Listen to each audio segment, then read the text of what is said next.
বলো না।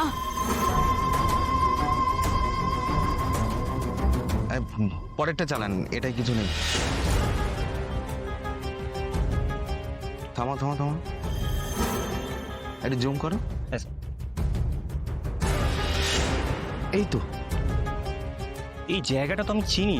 চেনেন শিওর? এটা তো আমার মামার বাড়ির জায়গা স্যার, এখানে একটা মন্দিরও আছে। এই জায়গায় আমাদের তাড়াতাড়ি পৌঁছাতে হবে, চলো লেটস গো। স্যার আপনি থাকেন না, আপনি চোখ খুলছেন না কেন? নিজেটা কি হলো গো? কিচ্ছু হবে না আপনার স্যার, কিচ্ছু হবে না, আপনি ঠিক হয়ে যাবেন, একদম ঠিক হয়ে যাবেন।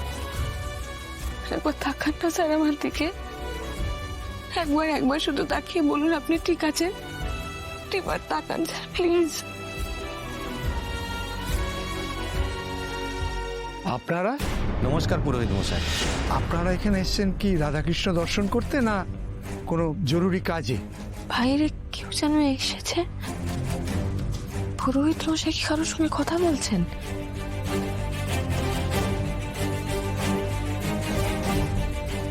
আমরা একজনকে খুঁজছি, একজন অপরাধীকে।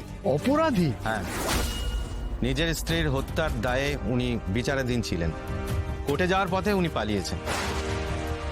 হে ভগবান, তো আপনারা কি সন্দেহ করছেন তিনি এখানে এসেছেন? আমরা সিসিটিভি ফুটেজে দেখলাম এদিকেই। এখানে কেউ আসেনি। ভগবান, এবার কি হবে? তাহলে কি ধরা পড়ে যাব? এভাবে সব শেষ হয়ে যাবে? না, সেরকম দাগী অপরাধী তো কেউ এখানে আসেনি। না, ওনাকে দেখলে অপরাধী বলে ঠিক বোঝা যাবে না। দেখুন, এই মন্দিরে পাপীদের কোনো জায়গা নেই। এখানে শরণাগতরা আসলে আমরা তাদেরকে জায়গা দিয়ে থাকি, কিন্তু এখানে অপরাধীর কোনো স্থান নেই। কিন্তু কেউ কি আসেনি? আমাদের সিসিটিভি ফুটেজ দেখাচ্ছে কিন্তু এখানেই। দেখুন, একজন অসহায় স্ত্রী তার স্বামীকে নিয়ে এসেছেন, এছাড়া তার কেউ আসেন। তিনি অসুস্থ। আমাদের কাছে ওদের ছবি আছে, আপনি দেখুন তো, দেখে বলুন তো ওরাই কিনা। যদি উনি কোনো অপরাধী হন, নিজের হাতে আমি আপনাদের কাছে তুলে দেবো। আমি কি করব?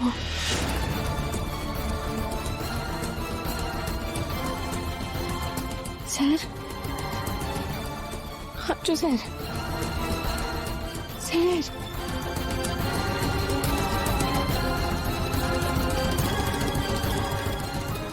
আমি কি করবো ঠাকুর, কি করবো? তুমি যত যা ইচ্ছে করে ফেলো, আমি এর শেষ থেকে ছাড়বো। ছাড়ো, ছাড়ো তোমরা আমাকে, ছাড়ো। আমার মেয়ে তার বাবার সাথে হওয়া অন্যায় বুঝতে পেরেছে। সে চায় সবকিছু, সব অধিকার তার বাবাকে ফিরিয়ে দিতে। ন্যায্য যোগ্য লোক বেঁচে থাকতে তার মা বাইরে থেকে লোক নিয়ে এসে সবকিছু বিলিয়ে দিচ্ছে, সেটা আমার মেয়ে সহ্য করতে পারছে না। ও আমার মেয়ে নয়, ও আমার রাজনন্দিনী নয়, কিছুতেই নয়। ও আমার মেয়ে, আমাদের মেয়ে। আমার মেয়ে 22 বছর আগে মারা গেছে। আসুন। আসবো মানে কোথায় আসবো আমি? কি বলছেন আপনি? আমি আমি আমি কি করেছি যে আমি আপনার সঙ্গে আসবো?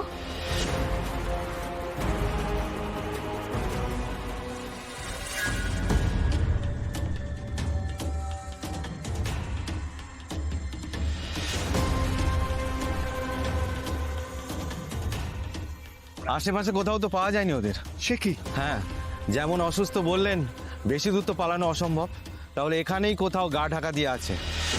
পেয়েছো? না ঠাকুর মশাই, এখান থেকে তো উবে যেতে পারে না। সেটাই তো ভাবছি, আপনারাও খুঁজছেন, এরাও সব জায়গায় খুঁজে দেখে এলো, কোথাও নেই। এটা কি করে হতে পারে? আপনারা ঘর দোর সব ভালো করে দেখেছেন তো? হ্যাঁ হ্যাঁ, জল জ্যান্ত দুটো মানুষ কোথাও না কোথাও থাকলে পারে কারণ না কারণ তো চোখে পড়তোই। সেটাও ঠিক। যদি মনে হয় আপনারা আরেকবার দেখতে পারেন। সে পারেন, কিন্তু ওরা তো এখানে নেই। তাহলে গেল কোথায়? আরে কিছুই তো বুঝতে পারছি না। ওনাদের ডেকে নাও। কি হচ্ছে সমস্ত?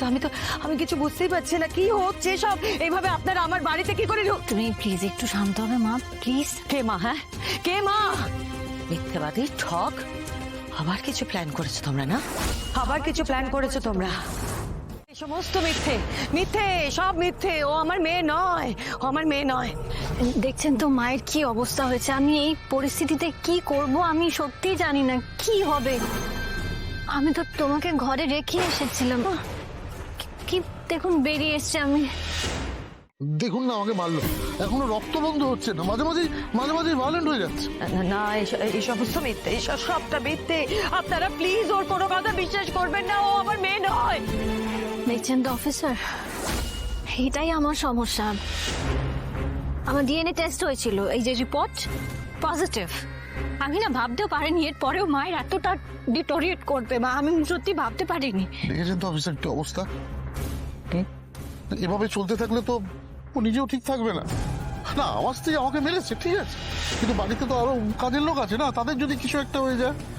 এত বছর পর মেয়েটা বাড়িতে ফিরছ, আনন্দে ছিলাম যে এবার সব ঠিক হয়ে যাবে, কিন্তু আমরা যে কতটা অশান্তির মধ্যে থেকে আপনাদের খবর দিয়েছি আপনারা ভাবতেও পারবেন না।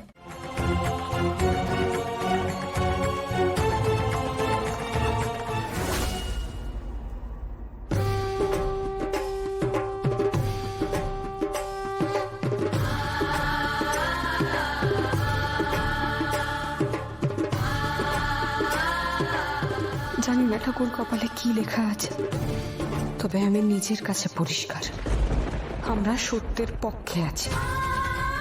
তবে পালানোর কোনো পথ নেই, তাই তাই তোমার পায়েই সবটা সঁপে দিয়েছে ঠাকুর। তুমি আমাদের রক্ষা করো, আমাদের রক্ষা করো।